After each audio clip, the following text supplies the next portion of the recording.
Welcome to the greatest builder blog and robot combat news source on the internet.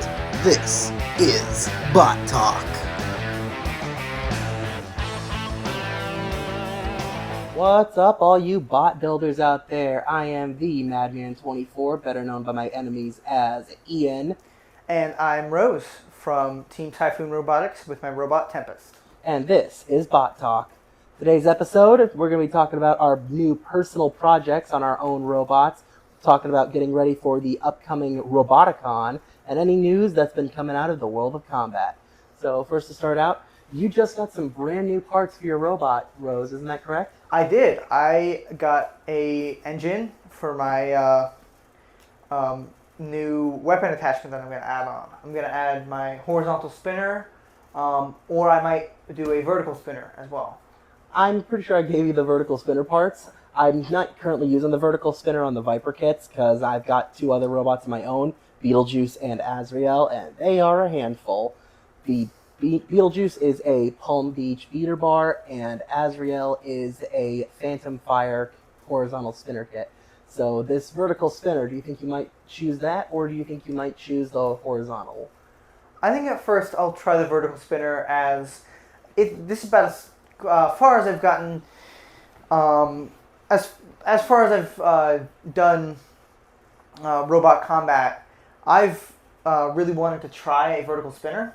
So I think I'm going to check out that first and see how I go fare against other opponents with that. And then I will maybe switch to a horizontal if that doesn't work out. Adaptability is the name of the game. Now, recently I had the amazing opportunity to head down to the Amrock Fab Lab in Tampa, Florida. That is where they're taking Roboticon, and they had a great facility. They let me and a friend of mine, Jonathan from Jupiter Robotics, test our robots, and we got some amazing test footage. If you want to see some footage of Beetlejuice just throwing around a Viper chassis, check out my Instagram, Madman2415. You can find me on TikTok as well, same tag. But I want to talk about Roboticon coming up, because that's less than 3 weeks away. And Azrael, my horizontal spinner, it has not fought since April at Maker Faire Miami. And I'm a little worried about the competition and how it's stacking up. All right. Well, first of all, who do you think is going to be one of your toughest opponents at this competition?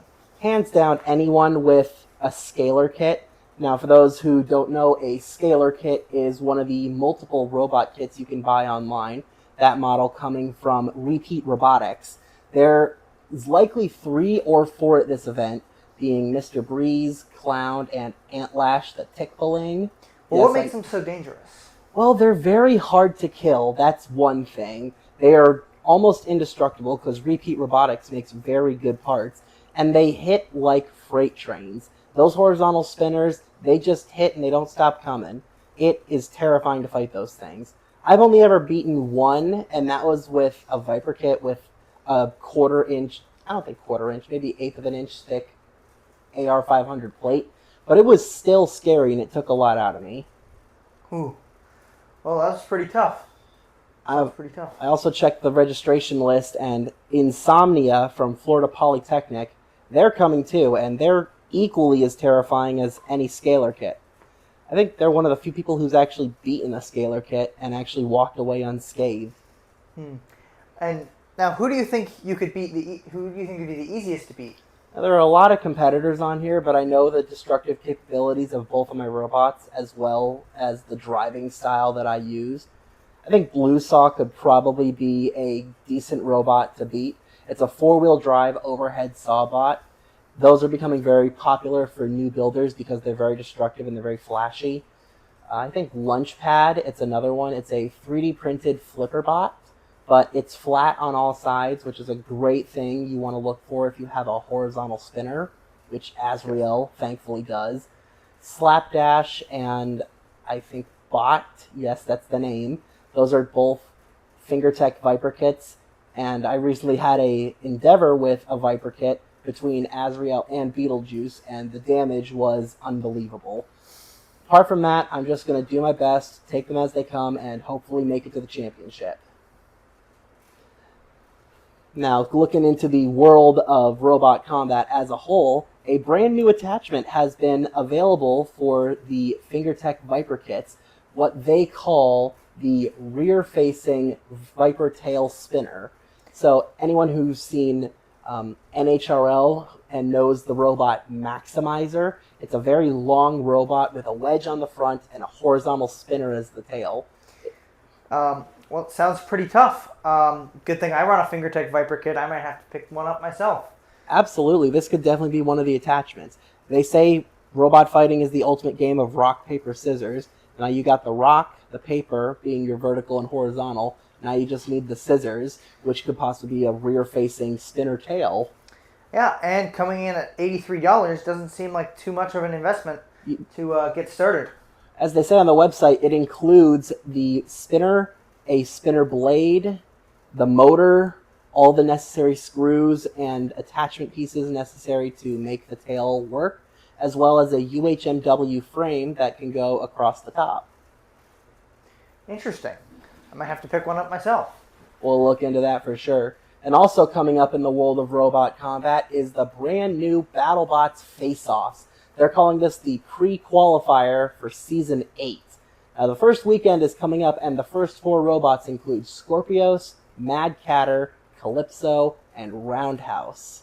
An interesting lineup. Who do you think might walk away with the most wins? Well, we do know Scorpios and Mad Catter are veterans of BattleBots. Some of the best. Some of the best, absolutely. And personally, I think Scorpios can take that win for sure. Scorpios is one of the best driven robots out there, thanks to Zach and Diana. They are incredible. Also, shout out if you guys are listening. Mad Catter, another one of the most expertly driven robots, thanks to Calvin Eba, a multi-year champion at AHRL with his own 3-pound robot, Lynx. Calypso is a brand new design from Team Horizon, and anyone who knows them knows they had a few problems in the season, but they stood out for just being so original. Then Roundhouse, a brand new design from Team RoboGym. The name may sound familiar because RoboGym used to bring a robot called Deadlift. They're all about showing off the strong muscles, and I guess now they're finally putting a weapon on that thing. It's going to be interesting to see what they do with it. Anyway, I'm really excited for Roboticon coming up. Face-Offs is going to be extremely exciting. Your own robots coming along. Yeah. Well, I had to kind of build my robot from the ground up, considering last time I fought, which was about a year ago, I would say, I ended up completely having my Viper kit ripped apart, and I had to get a bunch of new parts. So it should be interesting to rebuild it back together and hopefully win some competitions with it this time. R.I.P. Old Tempest. We're hoping to see you back in the ring. Yeah. Thank you guys so much for listening. Are you ready to start your combat robotics journey? Then today might be your lucky day. In honor of the first episode of BotTalk, we're giving away a free FingerTech Viper kit, complete with transmitter, charger, and all of the necessary internals. A $300 value, completely free. How do you enter to win? Post how much you love combat robotics on Facebook, Instagram, or TikTok using the hashtag BotTalkPodcast. Best post wins, and the winner will be determined next episode. Tune in then to see who wins.